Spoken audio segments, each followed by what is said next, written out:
Daily page Ulhasnagar, हमारी खबरें हमारी पहचान।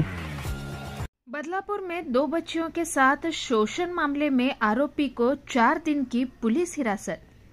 300 आंदोलनकर्ता के खिलाफ मामला दर्ज। 22 आंदोलनकर्ता गिरफ्तार।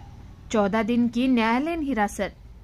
कल बदलापुर रेलवे स्टेशन पर 2 बच्चियों के साथ शोषण मामले को लेकर आरोपी को सख्त सजा देने की मांग को लेकर जमकर आंदोलन कर रेल सेवा रोकी गई थी। साथ ही जिस स्कूल में पीड़ित बच्चियां पढ़ती थी उन स्कूल की तोड़फोड़ की गई थी। आखिर जब आंदोलनकर्ता कोई समझने को तैयार नहीं थे तो शाम के समय दंगल पथक को बुलाया गया और आंदोलनकर्ताओं पर लाठीचार्ज की गई। तब यह आंदोलन समाप्त हुआ, जिसके बाद 300 आंदोलनकर्ताओं के खिलाफ मामला दर्ज कर 40 आंदोलनकर्ताओं को पुलिस ने गिरफ्तार कर आज कल्याण न्यायालय में पेश किया गया, जहां न्यायालय ने आंदोलनकर्ताओं को 14 दिन की न्यायालयीन हिरासत में भेजा है।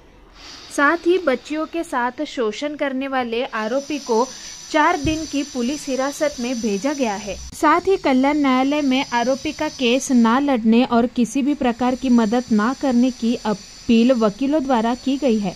वहीं मामले की गंभीरता को देखते हुए बदलापुर परिसर में इंटरनेट सेवाएं बंद की गई है। सर्वांना तुम्ही आतमध्ये टाकलेलं आहे।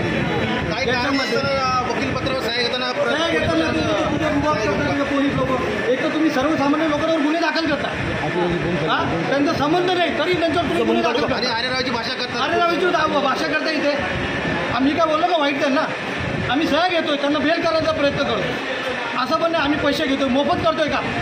पण काल जी झालेली घटना आहे गंभीर आहे। जवळपास 7 ते 8 तास रेल रोखलेला आहे। त्यामुळे हे सगळं कशामुळे झालं मला सांगा, कशामुळे झालं? पोलिसांनी 12 तास डिले केला त्याच्यामुळे झालं ना? पोलिसांच्या दिरंगाईमुळे झालं। पोलिसांनी केलं नसतं ना 12 तास, कशाला झालं असतं? कोण आले असते रस्त्यावर?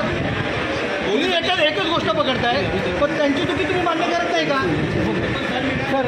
सर जी एक निंदनीय घटना घडली त्या संदर्भात वकिलांनी एक पाऊल उचललं की कोणत्याही वकिलांनी पाठीपत्र घेऊ नये, असा काय निर्णय झाला, काय सांगा साहेब? बदलापूर येथील घडलेली घटना ही अतिशय निंदनीय आहे, घृणास्पद आहे आणि हिंस्र श्वापदाला लाजवणारी घटना आहे।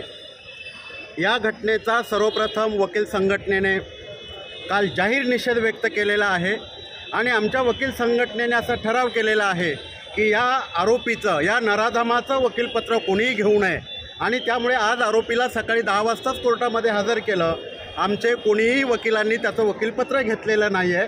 आमच्या आव्हानाला त्यांनी प्रतिसाद दिलेला आहे।